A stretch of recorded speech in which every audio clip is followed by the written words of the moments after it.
মোজাম্মেল হক, সোনাহাৰ আলী, সোনাহাৰ সাহেব, আপনাদেৰকে জলিল মন্ডল সাহেবকে আমি আহ্বান কৰছি।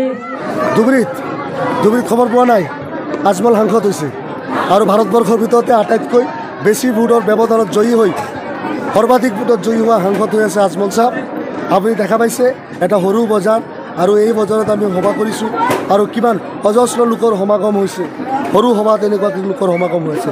চাৰিওপিনে আজমলৰ প্ৰতি যি ভাল পোৱা, আজমলৰ যি নীতি আদৰ্শ, বদৰুদ্দিন আজমল চাহাবৰ সমাজৰ প্ৰতি যি দায়বদ্ধতা, ভাল পোৱা, তাৰ প্ৰতি সন্মান জনাই তাক সমৰ্থন কৰিবলৈ, তেওঁৰ হাত মজবুত কৰিবলৈ ইমান মানুহে এই ধৰণে উঠি পৰি লাগিছে।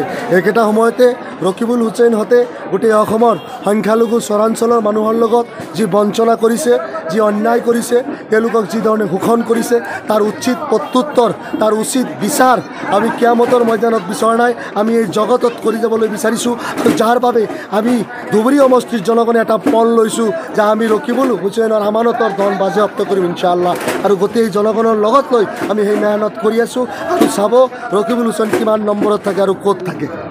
দালালৰ দল বুলি কৈছে, কোনে কৈছে? অখিল গগৈ এটা মস্ত দালাল। আৰু সেই দালালৰ কথা শুনি যোৱাবাৰী নিৰ্বাচনত কাক সমৰ্থন কৰিছিল? বিজেপিক কৰা নাছিল? বিজেপিক কৰিছিল নে? কৰিছিল।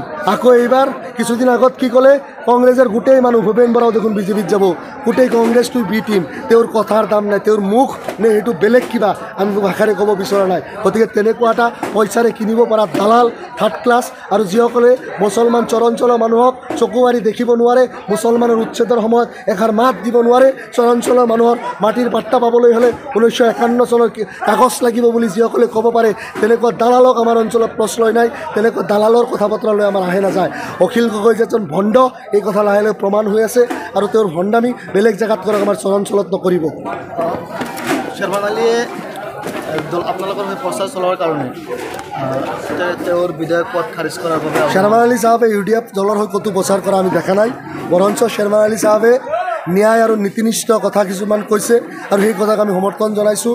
শ্বেৰমান আলী চাহাব আজি ৰকিবুল হুছেইনৰ দৰে এজন বেইমান মানুহক যদি ধুবুৰী সমষ্টিৰ মানুহে জয়ী কৰাই দিয়ে, তাৰ প্ৰতিফলন কি হ'ব পাৰে ভৱিষ্যতে, সেই কথাক মানুহক বতৰা দিছে।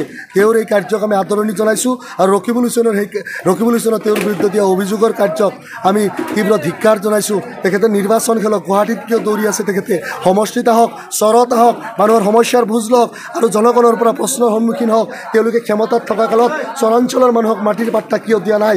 চৰাঞ্চলত এটা অফিচ কাছাৰী কিয় নাই? চৰাঞ্চলত কিয় ৰাস্তা ঘাট কৰা নাই? স্কুল, হাস্পাতাল, কলেজ কিয় কৰা নাই?